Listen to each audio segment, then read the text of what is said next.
बाळ, फ्रीजमधून श्रीखंड काढ ना. आम्ही पूर्वी घरीच बनवायचो श्रीखंड. त्याची चवच वेगळी होती. आता काय सगळं रेडीमेड.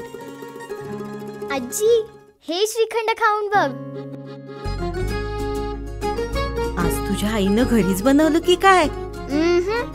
हे आहे गोकुळचं श्रीखंड. अगदी जिभेवर रेंगाळणार. जिभेवरच नाही तर मनावरही रेंगाळणार. गोकुळ श्रीखंड, मनावर रेंगाळणार.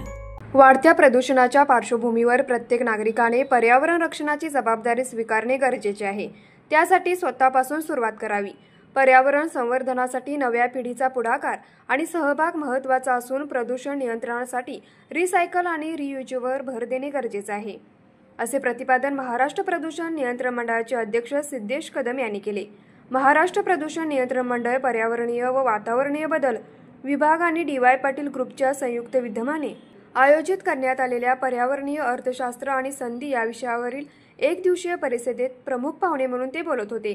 यावेळी डी.वाय. पाटील ग्रुपचे विश्वस्त ऋतुराज पाटील, विश्वस्त पृथ्वीराज पाटील, विश्वस्त तेजस पाटील यांची प्रमुख उपस्थिती होती. हॉटेल सह्याद्री येथे झालेल्या या परिषदेत टेकमेक, डिस्पोजल आणि पुन्हा मेक हा विचार मांडण्यात आला.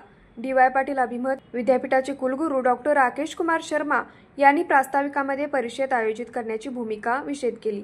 यावेळी ऋतुराज पाटील म्हणाले, कोल्हापूर जिल्ह्यात 21 साखर कारखाने आहेत, हजारो लहान मोठे उद्योग आहेत, इचलकरंजी सारखी कपड्याची बाजारपेठ आहे आणि जिल्हा पर्यटनासाठी देखील प्रसिद्ध आहे. मोठ्या प्रमाणावर तयार होणाऱ्या कचऱ्याच्या 90% रिसायकलिंग होत आहे. पंचगंगा नदीचे प्रदूषण रोखण्यासाठी जिल्ह्यातील विविध घटक काम करत आहेत. 140 MLD सांडपाण्यापैकी 110 MLD सांडपाण्यावर प्रक्रिया करून ते पुन्हा वापरात आणले जाते. प्रदूषण नियंत्रण मंडळाने सहकार्य केल्यास भविष्यात कोल्हापूर जिल्हा 100% प्रदूषण मुक्त जिल्हा म्हणून राज्यात नावलौकिक मिळवेल, असा विश्वास ऋतुराज पाटील यांनी व्यक्त केला.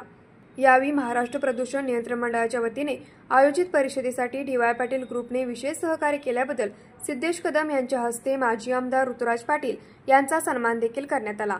न्यूज मराठी 24 कोल्हापूर.